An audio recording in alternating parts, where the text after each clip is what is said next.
आज भी क्यों माना जाता है भानगढ़ किला हर किसी के लिए भूतिया। केवल शाम 6 बजे तक खुली रहती है ये जगह। भानगढ़ किले को भूतिया बताने के पीछे कई कहानियां हैं। वैज्ञानिकों ने इन भूतिया कहानियों को खारिज कर दिया। भानगढ़ किला अरावली की हरी भरी पहाड़ियों के बीच बसा भानगढ़ का किला शानदार किला है। भानगढ़ का किला जयपुर और अलवर शहर के बीच सरिस्का अभयारण्य से 50 किलोमीटर की दूरी पर स्थित है। किले का निर्माण 17वीं शताब्दी में महान मुगल सेनापति मान सिंह के छोटे भाई राजा माधो सिंह ने करवाया था। शाही महल के अलावा 1720 तक भानगढ़ में 9000 से ज़्यादा घर थे, जिसके बाद धीरे धीरे इसकी आबादी कम होती गई। भानगढ़ किला और पूरी बस्ती 3 किलों और 5 विशाल द्वारों द्वारा सुरक्षित थी। किले के परिसर में भव्य हवेलियां, मंदिरों और सुनसान बाजारों के अवशेष हैं, जो किले के अपने सुनहरे दिनों में इसकी समृद्धि को दर्शाते हैं। भानगढ़ किला एक प्रेत बाधित स्थान माना जाता है, फिर भी अपने शांत वातावरण, सुरम्य अरावली पर्वतमाला और वास्तुकला के चमत्कार के कारण पर्यटकों की भीड़ आकर्षित करता है। भानगढ़ किला परिसर के अंदर मंदिरों, महलों और हवेलियों के खंडर देखे जा सकते हैं। किले में मुख्य द्वार के अलावा 4 प्रवेश द्वार हैं: Lahori gate, Ajmeri gate, Phoolwari gate और दिल्ली गेट। किला हालांकि खंडर में है, फिर भी राजसी दिखता है और हरे भरे परिवेश में शांति की भावना प्रकट करता है। किले के मुख्य प्रवेश द्वार पर कई हिंदू मंदिर हैं। प्रमुख मंदिरों में गोपीनाथ मंदिर, सोमेश्वर मंदिर, केशव राय मंदिर, मंगला देवी मंदिर और गणेश मंदिर हैं।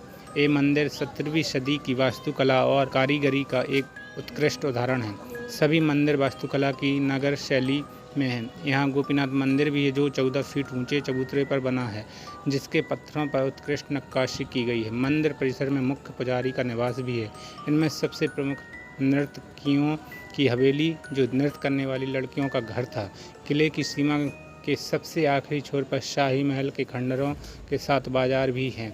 कहा जाता है कि शाही महल 7 मंजिला का था, हालांकि अब इसकी केवल 4 मंजिलें ही बची हैं। भानगढ़ किला भारत की सबसे डरावनी जगहों में से एक है। माना जाता है और कहा जाता है कि यह शापित है। किले से जुड़ी कई कहानियाँ हैं, लेकिन स्थानीय लोगों में 2 कहानियाँ ज़्यादा प्रचलित हैं। पहली कहानी बाबा बलाऊ नाथ नामक एक साधु की है, जो राजा माधो सिंह द्वारा भानगढ़ किले में किला बनवाने से बहुत पहले यह क्षेत्र बाबा बलाऊनाथ के लिए ध्यान स्थल था। साधु के किले के निर्माण के लिए इस शर्त पर अनुमति दी थी कि किला या उसके अंदर कोई भी इमारत उसके घर से ऊंची नहीं होनी चाहिए, और अगर किसी भी इमारत की छाया उसके घर पर पड़ती है तो इसका परिणाम किले के शहर का विनाश होगा।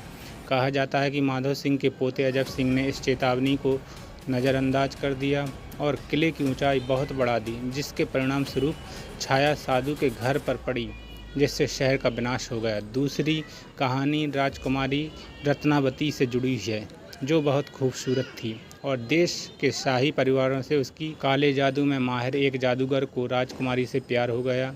एक दिन जब राजकुमारी अपनी सहेलियों के साथ खरीदारी करने गई तो जादूगर ने उसे इत्र सुगंध खरीदते हुए देखा और इत्र की जगह प्रेम औषधि रख दी। हालांकि राजकुमारी को जादूगर की चालाकी का पता चल गया और उसने औषधि को पास के एक पत्थर पर फेंक दिया। इसके परिणामस्वरूप पत्थर जादूगर की ओर लुढ़क गया और उसे कुचलकर मार डाला। लेकिन कुचलकर मारे जाने से पहले उसने शहर को श्राप दिया, यह कहते हुए कि यह जल्द ही नष्ट हो जाएगा और कोई भी इसके परिसर में रहने में सक्षम नहीं होगा। बाद में आक्रमणकारी मुगल सेनाओं ने राज्य को लूट लिया, जिसमें राजकुमारी रत्नावती के साथ किले के सभी निवासियों को मार दिया गया।